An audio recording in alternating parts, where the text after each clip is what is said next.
જય હિન્દ, જય સંવિધાન।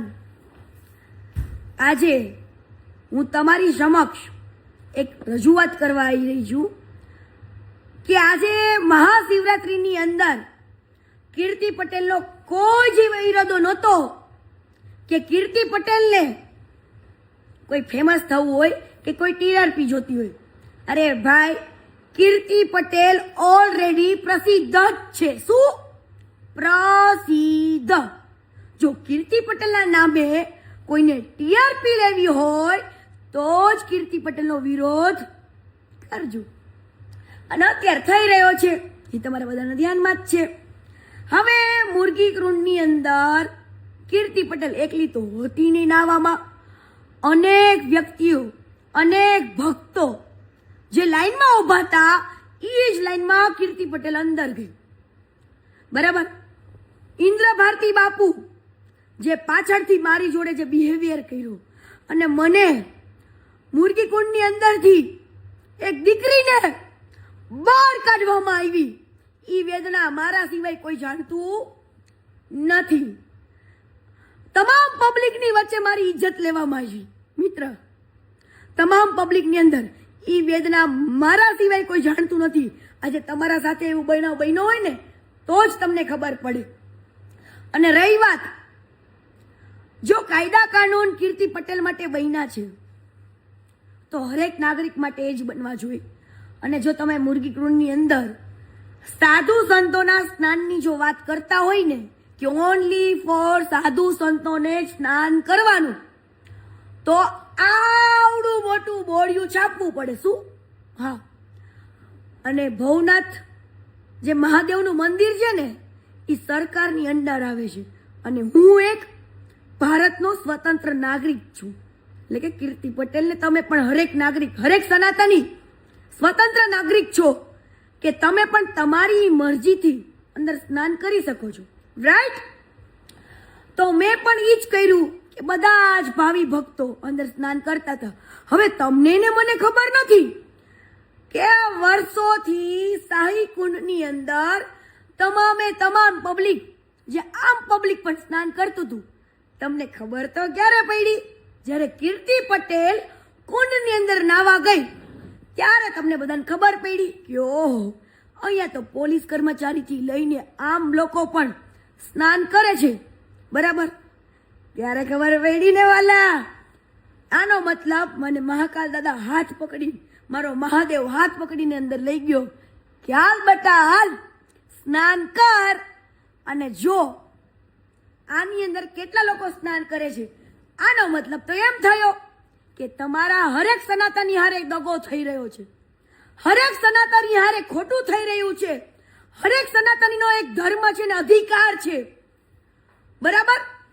જો સાધુ સંતો અંદર સ્નાન કરી શકતા, હા, એવું અવશ્ય હું કહી શકું કે મહાશિવરાત્રિનો મહિમા હરેક સાધુ સંતો માટે પહેલા સ્નાન હોવું જોઈએ અને એ મહિમાનો લાભ હરેક એક સનાતનીને મળવો જોઈએ વાલા, બરાબર? અને હું એવું ઈચ્છું છું દિલથી કે જો હરેક સાધુ સંતોને સ્નાન કરવાની બાદ હરેક સનાતનીને એક અધિકાર મળવો જોઈએ વાલા। આવો મારો નિર્ણય છે, કેમ કે મેં અંદર જઈને જે વસ્તુ જોઈ કે અંદર નાઇટ ડ્રેસ પહેરીને લઈને ઘણી બધી બેન દીકરીઓ સ્નાન કરતી હતી। હવે આની અંદર એક પોલિટિક્સ ચાલી રહ્યું છે ભવનાથની અંદર। હું તો ઇન્દ્ર ભારતી બાપુને શિષ્ય નથી, હું હરિહરન ભારતી બાપુને મેં ગુરુ માનેલા છે, મેં ગુરુ દીક્ષા લીધેલી છે, ગુરુ મંત્ર લીધેલો છે, રાઈટ?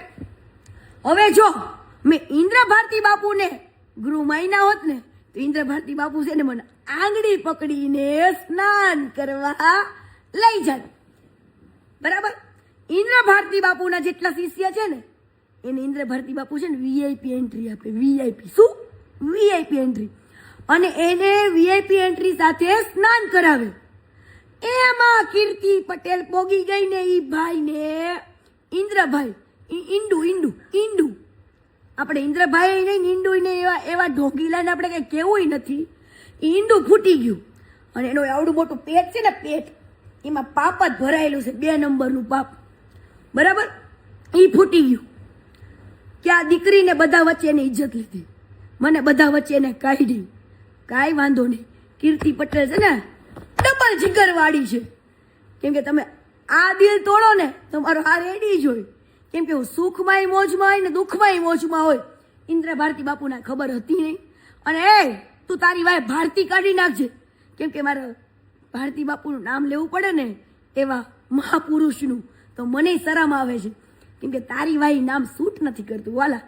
તું છે ને તારું બીજું નામ ચેન્જ કરી નાખજે, ગુંડા. હા, અને રહી વાત ઈ કુંડની આજુબાજુમાં મને કોઈ પોલીસ કર્મચારી રોકવા નથી આવ્યું. આ ગુંડા એટલે ગુંડો ઈંડાને દુઃખ થયું એટલે ઈંડાએ એવું કીધું કે ભાઈ આને બહાર કાઢો આને. એટલે ભાઈ મારું ઓલરેડી સ્નાન થઈ ગયું હતું. હું બહુ જ પ્રેમથી સ્નાન કરીને બહાર નીકળી ગઈ. બરાબર, બહાર મારી પાછળ મીડિયાવાળા પડ્યા હતા અને 3 સ્ટાર વાળી 2 લેડીઝે મારા બાવડા પકડ્યા. આમ જો મિત્ર, મારા હાથમાં નુકસાન જો. હું ધારું ને આ મારા ઉપર જોવો કે કેટલું મારી સાથે ખરાબ કૃત્ય કર્યું હતું, છતાં પણ કીર્તિ પટેલ સહન કરીને બેઠી. બરાબર, અને મેં કોઈ જાતની કાર્યવાહી ના કરી પોલીસ ઉપર. કેમ કે હું પોલીસની રિસ્પેક્ટ કરું છું. બરાબર, અને મેં ખાલી એટલું કીધું, ભાઈ તમે મારું બાવડું ન પકડો. હું કઈ ગુનેગાર નથી કે આરોપી નથી. તમે જો મારી સેફટી માટે આવ્યા હોય તો મારી સાથે પણ ચાલી શકો છો. આટલું કહેવાથી 2 દિવસ પછી મારા ઉપર ખોટી કમ્પ્લેન થાય છે. શું કે કીર્તિ પટેલે પોલીસ કર્મચારીને પીઆઈને મારી નાખવાની ધમકી આપી. ઓ વાલા, જો ભાઈ 3 સ્ટાર વાળી જો પીઆઈને કીર્તિ પટેલ મારી નાખવાની ધમકી આપે તો ગુજરાતના તમામ પોલીસનું બંદોબસ્ત અહીંયા જુનાગઢમાં હતું. કીર્તિ પટેલ કોલર પકડે, કોલર, અને એમ કહે કે મારી નાખવાની ધમકી તું પોલીસને આપેસ, આવું કહે. અને મારા કોઈ જ વિડીયોની અંદર મને પુરાવો આપો કે એ પોલીસ કર્મચારીને મેં મારી નાખવાની ધમકી આપી હોય કે કોઈ ગાળ દીધી હોય. ભલામણા પોલીસ જ ખોટા કેસ કરશે તો આમ નાગરિક શું કરશે? તો મારે હર્ષભાઈ સંઘવીને હાથ જોડીને રિક્વેસ્ટ કરવી છે કે આ ખોટા કાયદાનો દુરુપયોગ થઈ રહ્યો છે. અને હર્ષભાઈ સંઘવીને મારે ખાલી એટલું કહેવું છે કે તમે આવા ખોટીના જે ઇન્દ્ર ભારતી જેવા પાખંડી છે ને એની જોડે તમારો એક ફોટો કે વિડીયો કે કોઈ સેલ્ફી ના પડાવો.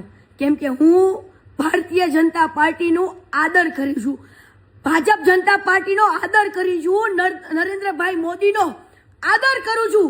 હંમેશા કહેતી આવી છું કે નરેન્દ્રભાઈ મોદી આપણે ગુજરાતી છે અને કીર્તિ પટેલને ગર્વ છે કે આજે પીએમની સીટ ઉપર નરેન્દ્રભાઈ મોદી એ આપણા ગુજરાતી બેઠા છે, એનો ગર્વ છે. તો હું હર્ષભાઈ સંઘવીને કહું છું કે આવા પાખંડી જેવો તમારો ફોટો ન પડાવો, આવા લોકો ખરાબ સાથે કે તમારા ફોટાનો દુરુપયોગ કરી નાખા જુનાગઢને ડરાવવામાં આવે છે વાલા. અને હર્ષભાઈ સંઘવીને મારે કહેવાનું કે તમે તો ડ્રગ્સના અને હરેક નશાના ખિલાફી છો. તો જો આશ્રમની અંદર આશ્રમના નામે ઓયો ચલાવતા હોય, આશ્રમ નહીં એક હોટલ તરીકે યુઝ કરતા હોય ને, હું એક ફાઇલ ખોલીને બેઠી છું વાલા, એક ફાઇલ. એટલે આવા લોકો જોડે હર્ષભાઈ સંઘવીને હું 2 હાથ જોડીને એક વિનંતી કરું છું એક દીકરીને નાતે કે આવા લોકો જોડે તમે એક ફોટો ના પડાવો, એક ફોટો નહીં. કેમ કે હું તમારા દિલથી રિસ્પેક્ટ કરું છું હર્ષભાઈ સંઘવીની. આવા અને ભૂપેન્દ્રભાઈ પટેલની એક દીકરી, પટેલની દીકરી એક પોકાર કરી રહી છે કે જો તમારા પટેલ સમાજની દીકરી પર આવું ખોટું થઈ રહ્યું હોય. અને ભાઈ એક એનસી ફરિયાદ, હાલો માની લીધું કે મારા ઉપર પોલીસની કામગીરીની અડચણ બનાવવા એક કેસ થયો અને મને રોકવા માટે મિત્ર 6 ગાડીઓ. મારો રામ જાણે છે કે ત્યારે કીર્તિ પટેલને ભગવતીએ કેમ બચાવી ને મારા ભોળિયા નાથે, એ તો મારો રામ જાણે છે. હું મારી ગાડીની દશા પણ તમને બધાને બતાવીશ કે મારી ગાડીની દશા શું કરી છે આ લોકોએ. અરે ભાઈ, જુનાગઢની અંદર એવા ઘણી બેન દીકરીઓના કિસ્સા છે મર્ડરના ને એના, ઓલા સુરજ ભુવાજીના ધારાના કેસના. જો તમે આટલી સ્પીડ રાખી હોત ને, મને ગોતવાની, જો એનસી ફરિયાદમાં કીર્તિ પટેલને ગોતવાની ફરજ તમે કેટલી બધી ફટાફટ નિભાવો છો અને કીર્તિ પટેલ લોકેશન એટલા ટ્રેસ કરો છો ને, એટલી જ જો ફરજ તમે એવી ઘણી બધી બેન દીકરીઓ જેવી કે ધારા ધારાના મર્ડર કેસની અંદર તમે તમારું માઇન્ડ લગાવ્યું હોત ને, પોલીસની ફરજ નિભાવી હોત ને, તો વર્ષ દિવસ નો થાત. આ સૂરજ ભળવાને ઇન્દ્ર ભારતી બાપુ ખોડામાં શું ઉડાવે? ખોડામાં આવે ભાઈ. ગુંડા તો શું કરે? ખોડામાં શું ઉડાવે ને. પણ એ ગુંડા, તારાથી ડરતી નથી હો. તારાથી થાય ને ઈ કરવા માંડવાનું. હું એક હિન્દુની દીકરી છું, હું એક સનાતની છું, અને મને મારો ધર્મ શું છે ને એ મને ખબર પડે છે વાલા. મને મારો ધર્મ અને મારા ધર્મની માન મર્યાદા કીર્તિ પટેલ જાણે છે. કદાચ કીર્તિ પટેલ તો શબ્દથી ખરાબ છે વાલા, પણ ચરિત્રથી નહીં. એ તો મારા ઉપર, મારા ગુજરાતને ભરોસો જ છે. અને સમજો, એસટીન ફાઇલની કરતા પણ ઇન્ડુ તારી ફાઇલ પણ બહુ મોટી છે. અને એવા તારા ચિઠ્ઠા છે ને વાલા, હે, કે તારી હાથ પેઢીયું યાદ કરશે. હાથ પેઢીયું તારા બનેલા શિષ્યો પણ એમ કે છે, કેવાને ગુરુ બનાવી લીધો, કેવાને ગુરુ બનાવી લીધો. હે, તારો જે રાજમહેલ બનાવેલું આશ્રમ છે ને, એ આશ્રમની અંદર કેવા કાળા ચિઠ્ઠા થાય છે ને, એ કીર્તિ પટેલ શું આખું ગુજરાત જાણે છે. પણ તારી સામે બોલવાની કોઈની તાકાત નથી. એટલે હર્ષભાઈ સંઘવીને મારે એક રિક્વેસ્ટ કરવી છે કે આવા પાખંડીને, આવા ગુંડાને ભાજપ સરકાર સાવરે નહીં એવી હું હાથ જોડીને વિનંતી કરું છું. કેમ કે હું ભાજપ સરકારની દિલથી ઇજ્જત કરું છું. શું ઇજ્જત કરું છું? અને આજે મારા ઉપર મને રોકવા માટે મારા ઘરે મારા મા બાપના નિવેદનો લેવામાં આવે છે. મારા મા બાપને રાતના 2-2 વાગે મારા ઘરે જવામાં આવે છે અને નિવેદન લેવામાં આવે છે મારા મા બાપને. તમારું નામ શું, આમ શું, કીર્તિ શું કરે? મારી 5 બહેનોના, મારે 5 બહેનોના ઘરના બધાના હું તમારે માંગા લઈને જવું છે તો મારા ઘરે 2-2 વાગે લઈને જાઉં છો. હે, મારા ભાઈબંધ મિત્રને કિડનેપ કરો છો, મારા ભાઈબંધ મિત્રોને બધાને ભેગા કરો છો. હે, પોલીસ સ્ટેશનમાં ખોટી રીતના હેરાન કરો છો.